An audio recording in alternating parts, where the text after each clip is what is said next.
Hi, I'm Payton. I live in South Minneapolis, and I'm relatively new to Minneapolis as a resident. I got into gardening this year, and that was kind of my introduction to farming, food, what it looks like in a city setting. And then I was able to connect with a lot of organizations that are doing like urban gardening in a community setting, and it was very inspiring to see.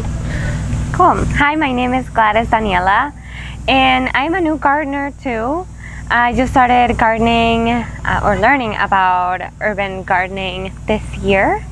I have a small plot in Loring Park, which I'm very excited about, and supporting amazing initiatives like Project Sweetie Pie that have an amazing farm here behind us. Yeah. So what else do we talk about? What is and is not working? Or is not working in urban ag?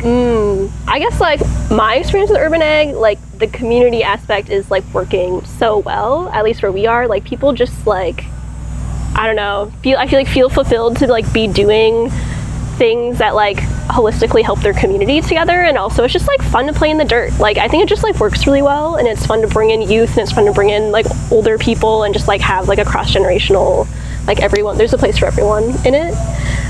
Something that's not working well is I think there's a lot of systemic barriers to like building this up as something that everyone can do or can be done at a scale that like really feeds community like long term and sustainably. Yeah, that's what I would say. I would say what is working really well is the food. I mean, being able to grow your own food and having a community there to support you. Resources, information, I think is extremely helpful. What I've seen that is not working as well is having space to do it. Either you're a homeowner and you have a backyard that you can put a raised bed in or multiple, or you have to put an application into with a Minneapolis smartphone.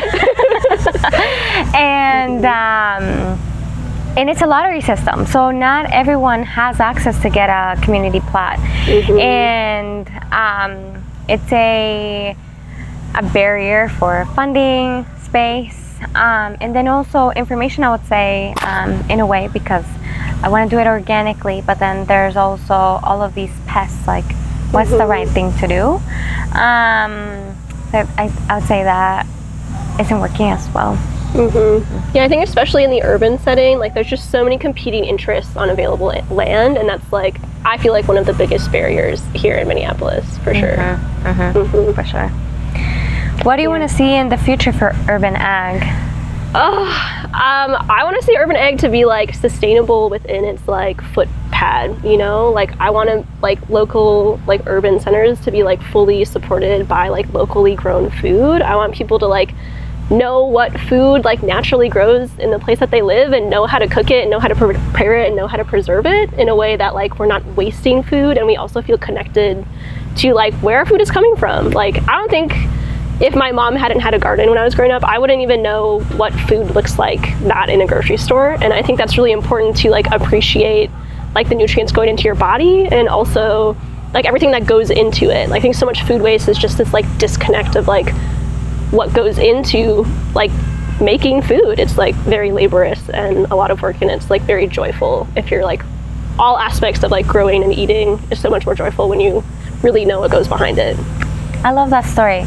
I think I would love to see more kids, more children, intergenerational people come together and farm or be involved in urban agriculture. I think it's very important to know where your food comes from and learn how to prepare it. But I think there's a joy during the summer of seeing the fruits of your labor, but then understanding what you should be eating during the winter, because I actually just had this question the other day. What vegetable am I supposed to eat during the winter? Seasonality calendars. Exactly. Yes. So I think preservation comes into this. But what if you have just an 8x3 plot that you can't really grow to serve you that long? What do you do then?